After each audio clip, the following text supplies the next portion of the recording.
let's get some perspective from someone who knows, okay? Former Deputy Assistant Secretary of Defense, now called War, Chris Mellon, who has been on the front lines in the fight for UAP transparency. Chris, always a pleasure. My pleasure. Thanks for having me.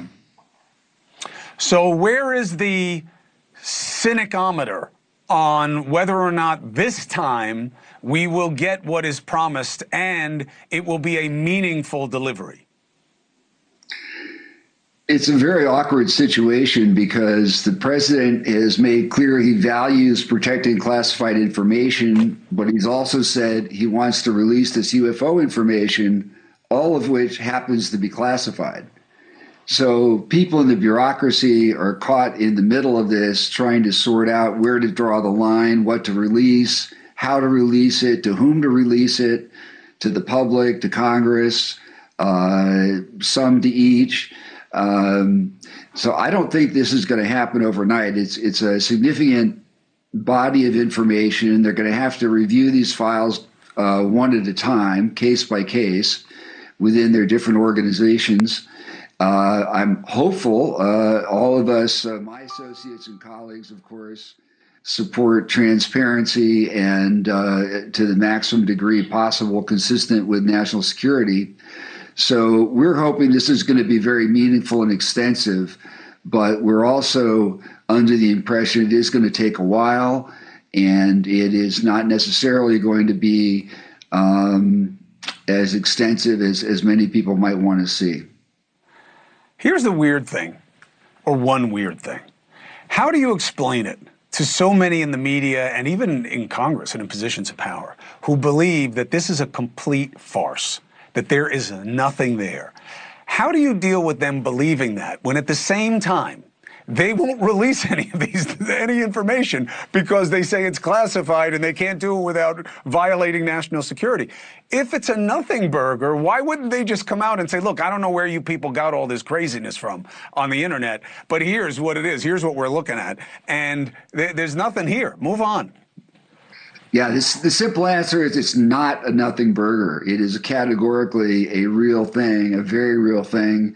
And the people that take the time to listen to and speak with our F-18 pilots and other military personnel who've had firsthand encounters, talk to the radio operators, talk to the radio technicians and so forth, you come to realize pretty quickly that this is very much for real. And not only that, there's a lot of activity that's occurring over and around our military facilities. And in some cases, it's very brazen. We had weeks of activities by unidentified craft over Langley Air Force Base, for example, and the Air Force was not able to identify those craft, where they were coming from, who was controlling them. None of them malfunctioned. None of them fell from the sky, as often happens with drones. That has happened at many U.S. bases now and over U.S. ships off the coast. Right. And those are just, that's one subset of a larger picture that involves a lot of other strange things, triangular craft, orbs, and other things that are being filmed by the Defense Department, which they cannot explain. So the fact is they have a considerable amount of data, and they have had since World War II.